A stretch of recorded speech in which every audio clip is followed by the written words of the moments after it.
In this video, we're going to talk about the fourth major debate question of the Norman Conquest course. So there are 5 overall. Each one you've got to have arguments for and against the major debate.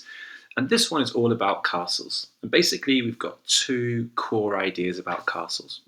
On the one hand, people that argue castles were mainly buildings of war and oppression. That's the whole point of them. And then there are people that say, actually, castles are more kind of built as status symbols. They're places to live in, places to control the local area from. So 2 different ideas about what castles are for. Now, like with some of the other debate questions, there's no one in the world that would say no castles are about war. Okay, so certainly some castles are built for war. And there are certainly some castles which are just built for people to live in. Okay, but the debate here is about the main reason for them. Okay, their principal purpose. So you've got to weigh up the different sides and consider overall what was the more important, more common way that castles are used. Okay, so we're going to look through both sides of the debate, and we'll start off by thinking about the idea that castles are mostly about war. Now, one thing you've got to remember is that there are 2 eras of castle building, and for the first 5 years after the Battle of Hastings, 1066 to 1071, there are around 35 castles that are built, and mostly these are ordered by William. Now, I think it's almost impossible to argue that these 35 are not about war. Okay, so I would argue, if there was a question about this, that for the first 5 years, yeah, it's all about war and oppression for sure. Because these castles are built near rebellions, they're built in strategic locations by roads and rivers, they're built for soldiers, and these are used to fight from. Okay, and these are used to protect the Normans from fighting.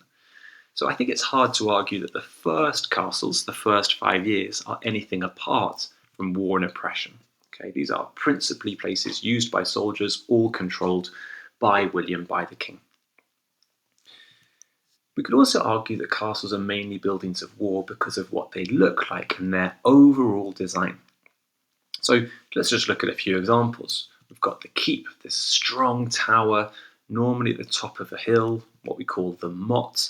We've got this hill that looks out over the countryside that everyone can see, and that also is really impossible, or at least really hard, to get up. You know, if you're attacking the castle, particularly on horseback, to get up a motte.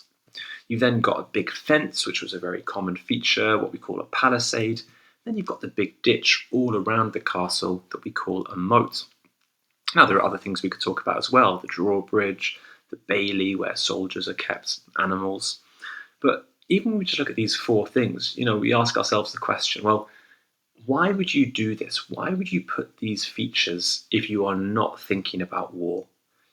And if we flip the question around, if you were to design a building made for war, it would basically look like this, wouldn't it? So the argument goes that, okay, there may have been people living here, it might have been status symbol, it might have been luxurious at times, but overall, look at how castles are.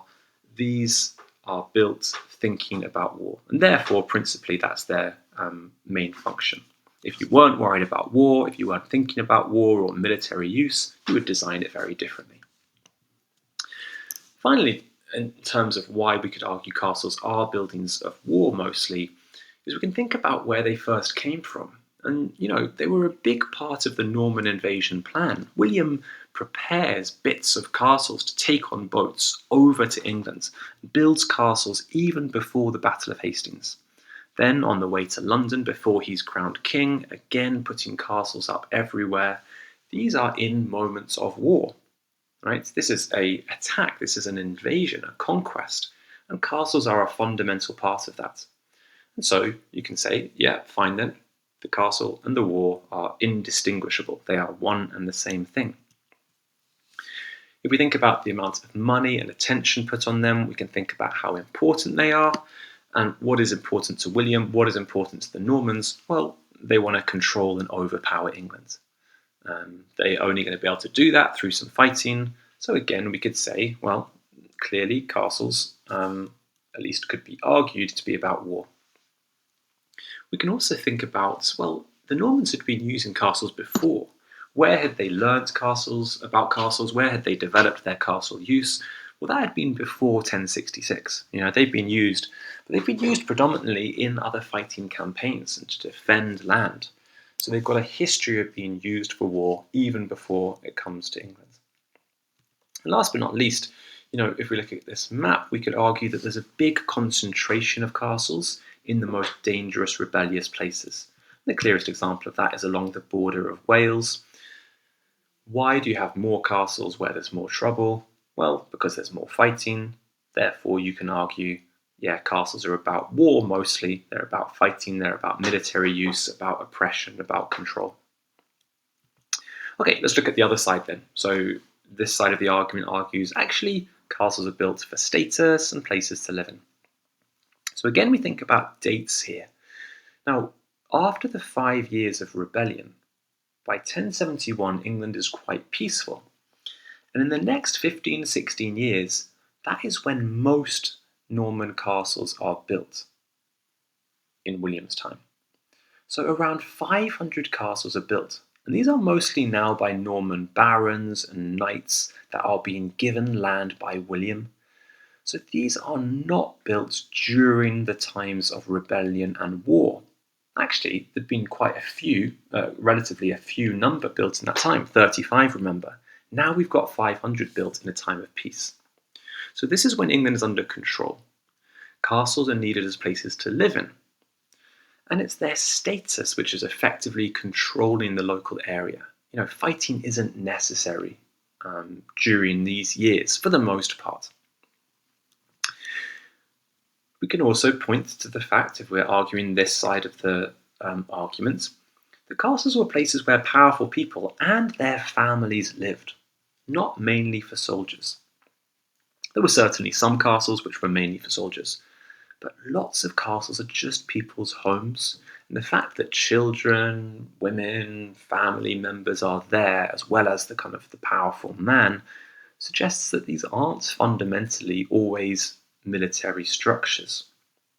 They had elements of luxury, we have lots of evidence of that, and archaeologists have found evidence of things like hunting parks, grand halls, beautiful decorations, all helping people to question and challenge the idea that these are just about fighting. We can also argue, on this side, that the modern Bailey military style, which we discussed in the first half of this, actually that's not the only kind that's built. Maybe it's a bit of a stereotype that castles always looked like that. Actually, there's many which didn't have a moat. Didn't have a motte. Many are quite small, and lots didn't have a bailey, which is the major place where soldiers would have been kept. And on the map here, you can see all the different colours and shapes are different types of castle. So those people who argue that they're not just about fighting would say, okay, yeah, sure, some of them are, but actually lots of them aren't. Lots of them are built in different styles, in different places, where fighting isn't the primary concern. And finally, we have some evidence from archaeology that have been studied quite recently, so new evidence has come to light. That lots of castles, when they've been studied over the last 60 years, have got evidence of weak wooden defences, like the gate in Exeter, beautiful decorations everywhere. And people have realised and worked out, wait a minute, this isn't in a very strategic location. This isn't in a very well-defended place. If you were building a castle for war, if you were building a castle for military purposes, there's no way you'd put your castle in this location. So again, we've got a point here that, okay, yeah, there are some which definitely are military purpose, but lots of them, when we study them, we think about them more deeply, we gather more evidence. It's certainly true that there are strong arguments to suggest that these are things that people are building for status, to show off, to control people, maybe to put some fear into the local population, but that doesn't necessarily mean they are military or for fighting. Okay, so let's finish this video with just looking at a past exam question, having a quick reminder about how we might plan our approach. So here's an exam question from a few years back. In his book, Kings and Castles, published in 2012, Mark Morris argues that early Norman castles were first and foremost weapons of conquest. used by the Normans to hold down a reluctant English population. Now, this is just a reminder that sometimes these questions can be quite wordy, so take it slow, break it down, read it a good number of times. Remember, the focus that you're looking for is in the kind of the second half where it's got a statement. So this one is saying that castles, first and foremost, weapons of conquest, right? So these are things used for war, for conquest.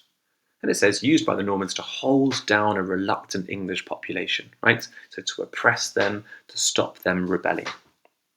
So, although it looks different and it's phrased in a slightly complicated way, it's basically asking us, were castles about war? Were castles about oppression? So, before you write any of your essays, make a very quick plan that's going to help you as you go through. And to hit the high marks, you're trying to make 4 explained points. And mostly, unless you really agree one side and not the other, you're going to try and make 2 points to agree and 2 different points to disagree. So let's just make a really quick plan here. Okay, so we need 2 points to say, yeah, they're about war, they're about fighting, they're about controlling rebellion.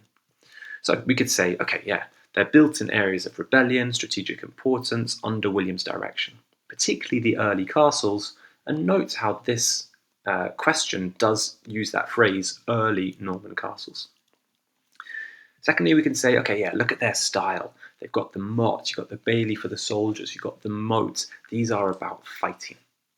Okay, so we'll develop each of those points. We'll explain why they link to the question, why they prove they're about weapons of conquest. We'll give as much evidence as we can. But for the plan, that's perfect. Then we need 2 points to disagree. So here we're trying to say, actually, no, they're not principally mainly about war, about fighting. So I've said here, okay, well, let's try and argue then, okay, they're places to live in. The question uses the phrase reluctant English population, so I'm going to argue actually, those are put down by violence and by laws. The military go in there and fight people in the harrying of the north. It's not castles which control them, we can argue. And then we can say, yeah, well, look where castles were built. Actually, they're all around the country. There's not massive rebellions everywhere. And therefore, we can challenge the assumptions of this statement. Okay, that brings us to the end of Major Debates 4. Keep going with your revision. Good luck.